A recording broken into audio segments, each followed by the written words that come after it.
So just go ahead and introduce yourself. I'm Harry. I'm Jenny. I'm Carla. I'm Darcy. Hello, my name is Renee Cowett, and today I'm going to talk to you guys about tradition. As Johann Goldberg has said, cultures are grown on the vine of tradition.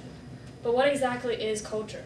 Culture is defined as, in my opinion, as traditions that are passed down between generations or groups of people, especially families. Traditions like quilting, music, and even church attendance define cultures in different societies. Now, what I'm going to talk to you today is about quilting. On my mother's side of the family, which is from the back hills of America, quilting was huge. It was passed down between each member, and each woman would make their own quilt. And then these quilts were passed down through the generations. Giovanni Nussbaum has said that quilts are objects of personal and community values, and these values are shown by the different quilts that are made. Each quilt has a distinct feature that shows that region.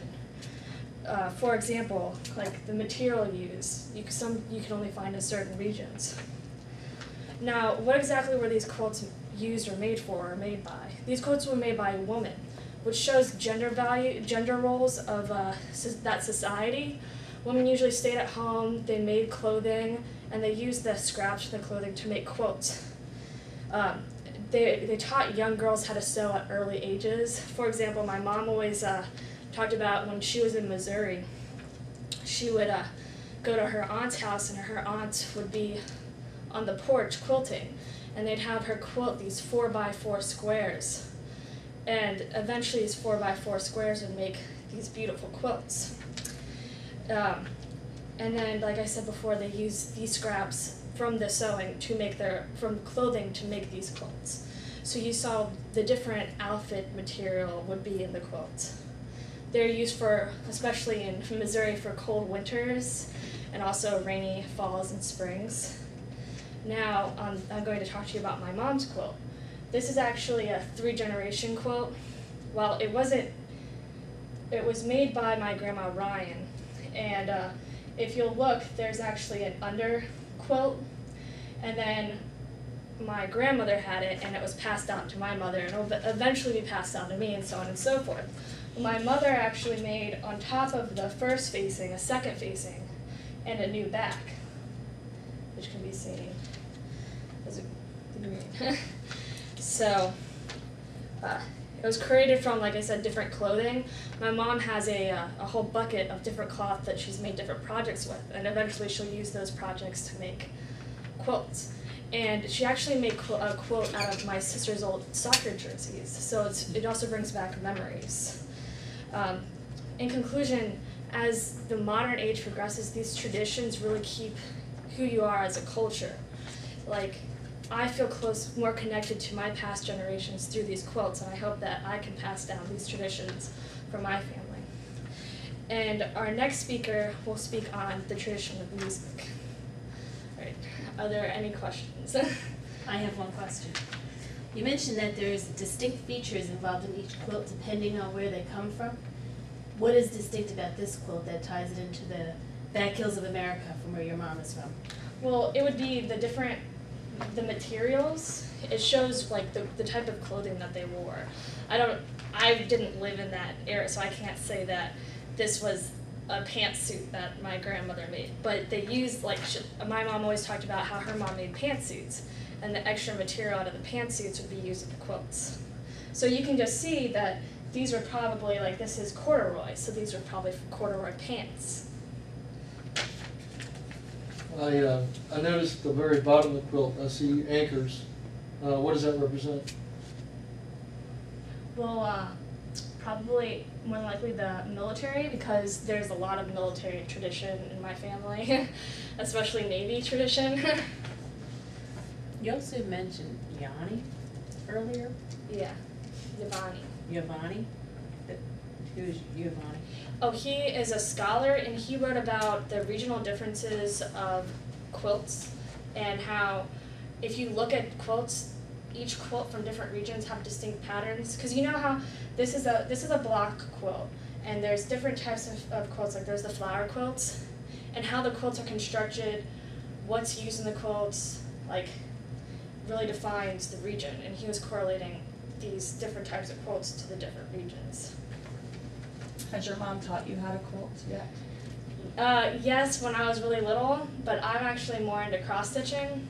Now my sister has said that she's made a quilt. I don't know if she actually, I've never seen the quilt that she's made. But I hope to one day make my own quilt. Carry on the tradition.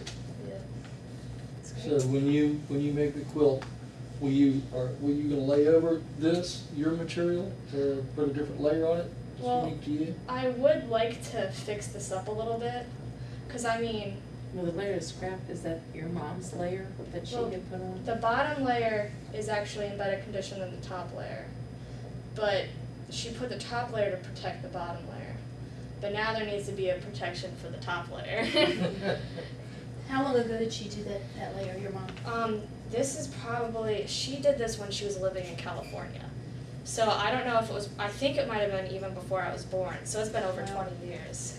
And then when we moved to Maryland, I remember her working on this when I was really little.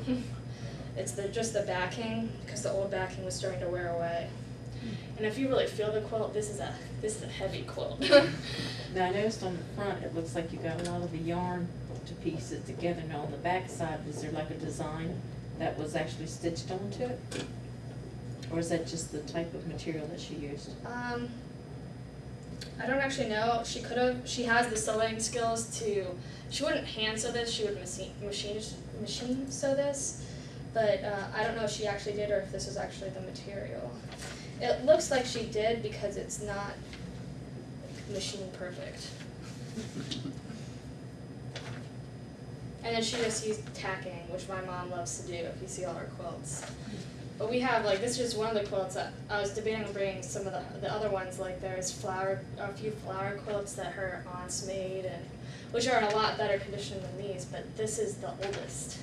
And I think this is the most special of my mom's. Yeah, especially with the generations being involved. What is tacking? It's, you have like certain increments, and you use the yarn, and what you do is, it creates like stability for the quilt because you have like stuffing in it, and if you don't tack it or have some sort of thing on it, then the stuffing will all like go to one side. Mm-hmm. So it's like a security thing. Like a separation? Yeah, it's Border? almost like a grid, Okay. and there's different material for that. Different ways to do it. I think this one looks like a 4x4. But, I mean, you can even see that there's some random ones. Yep.